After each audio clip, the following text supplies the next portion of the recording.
spiritually intelligent. But we all know people who might be able to give riveting lectures on law of attraction or non-duality, but they go home to a dysfunctional relationship with their spouse, with their children. They get easily triggered to frustration by traffic on the highway, and may have a myriad of other blind spots that they're just not able to see. So should we really consider someone like that having a high amount of spiritual intelligence? So for many years, I've considered that self-awareness is synonymous with spiritual intelligence. And although I think that this is very close to the truth, it still doesn't take into account for one factor. Because we've all known people, and oftentimes even children, who seem to possess an innate ability to understand and integrate spiritual knowledge very quickly and easily compared to others. So what is it that accounts for this ability? And shouldn't that be considered in spiritual intelligence?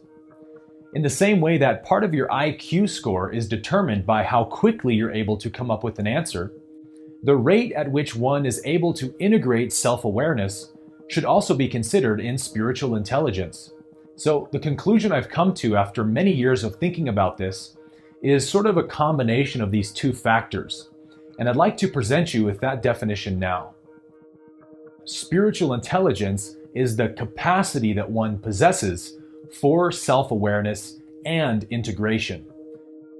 So the reason that this definition resonates for me as being the most accurate is because it takes into account both the masculine and the feminine components of spiritual evolution. We could say that self-awareness is the speed and accuracy that one possesses for recognizing truth from falsehood within oneself. And we call this discrimination in spirituality.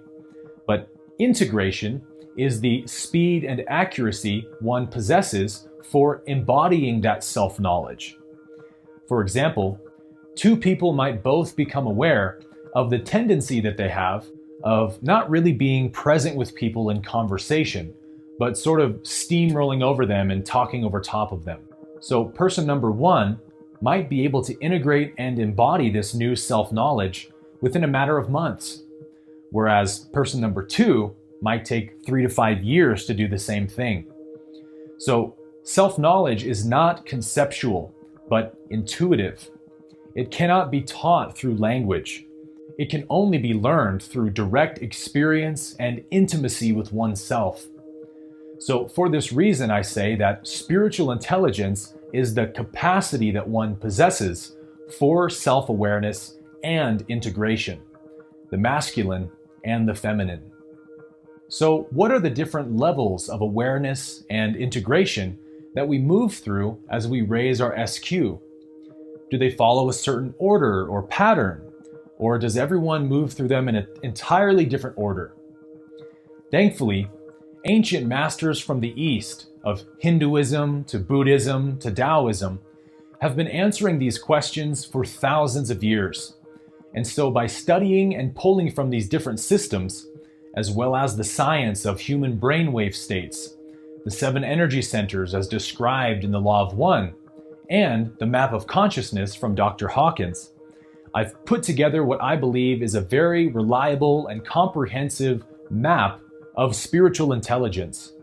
And over the course of this series, we're going to be looking in depth at each one of these spiritual modalities and philosophies to help you better understand the map of spiritual intelligence.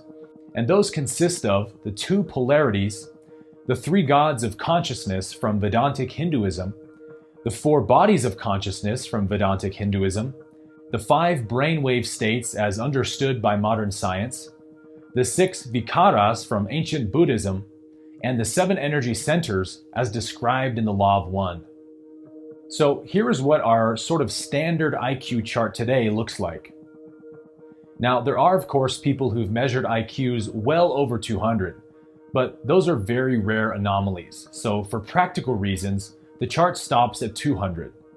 Now, the same is true for the SQ chart, meaning that 200 is not at all the limitation, but is simply where the map ends. So to give us a reference point for what a high or low SQ score is, I've simply scored it exactly according to the IQ map, which most of us are familiar with. When we hear that somebody has an IQ score of 120, for example, most of us know right away that that means that this is a very intelligent person, far above average. And the same is true for the SQ chart. 120 SQ would be the equivalent of 120 IQ, but not in the same mode of intelligence. For example, if somebody can't answer this math equation, science says that they have a low IQ. But somebody who may have a very high IQ level, to the point where they can do trigonometry calculations in their head, might, on the other hand, have total, complete identification with their body and be easily triggered by simple things like a rude comment from somebody.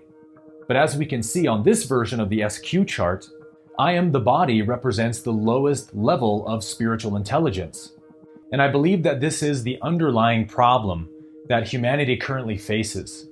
That as a species, our IQ vastly outweighs our SQ, which has created all kinds of problems for us. For example, the average IQ level is about 100, while the average SQ level is about 45 to 50. And I believe that this is actually a repeating pattern for humanity, because as we know, the universe moves in cycles, everything including human civilization. And I believe that different forms of human civilization have risen and fallen for eons of time. And this is what some of our best geological science is now showing us. Archaeologists have found hundreds of what they call out-of-place artifacts, which are different archaeological artifacts of human technology that dates back hundreds of thousands, even millions of years into the past. And because it so radically defies our current scientific model, which says that human civilizations only existed for a mere 5,000 years, they simply throw it in a pile of what they call out-of-place artifacts. But if we have hundreds of such artifacts of ancient human technology, shouldn't that cause us to consider that it might in fact be the case that human civilization has risen and fallen perhaps dozens of times into the past? This is also one of the reasons we find things like maps of the solar system that are perfectly accurate to each and every planet's orbit, even to the 10th planet that we just recently discovered in the last few years, that date back over 5,000 years into the past. It can only mean that these ancient cultures had advanced scientific instruments like we have today to map and study the entire solar system, and many other forms of technology that we believe have only been around for a few hundred years. And I believe that the factor which determines whether a civilization dies or survives is the balance they strike between IQ and SQ. If a civilization's IQ rises far ahead of their SQ, they will inevitably destroy themselves through the immoral use of their technology. And likewise, if the SQ rises too fast compared to the IQ, that civilization will likely be very philosophically oriented and will stay in a primitive state of technology for too long until a natural disaster will eventually kill them off, like the Ice Age or a meteor strike. India is a perfect example of this. Just like Ra's civilization on Venus, India has always been very philosophically based. India's average IQ level as a nation doesn't stack up very well against other countries, but their SQ score is very high. So while they may not have invented things like capitalism or the internet, they did discover the 7 energy centers and their meanings. They did create an entire religious mythology that perfectly describes the maps of human consciousness, as well as things like astrology, Ayurveda, yoga, and the list could go on. So it's very likely that humanity owes its current existence to the amazing depth of spiritual knowledge and resources that India has provided for us, that have been elevating man's consciousness for over 3,000 years. Now, I'm sure that some of you are wondering, what is the main difference between the SQ map and the Hawkins map of consciousness? Are they describing the same thing or different things? And how do they differ from one another? And there's 2 main differences I want to draw your attention to between what these two maps are describing. A level of consciousness is basically a quality or attribute of consciousness, such as reason, love, and peace. These are things that consciousness is in its nature, while a state of consciousness is a combination of different levels of consciousness that have been integrated and mastered that can be used to create different states of being. For example, when one has integrated the qualities of love and peace, they combine to create the I am state, which is the state of mind-heart coherence. And this is one of the 3 states of mastery that we're going to be describing in the coming episodes. The I am state, the flow state, and the channeling state.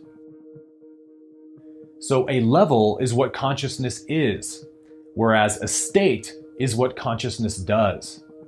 The more and more levels or qualities of consciousness that we gain mastery over, the higher and higher states that we're able to create. And this is actually what happens as consciousness expands. It's not that we're going somewhere or gaining access to a state, but that we are literally creating the state from within ourselves. States of consciousness come from within our very own being. And so to create more states, we need to master more qualities.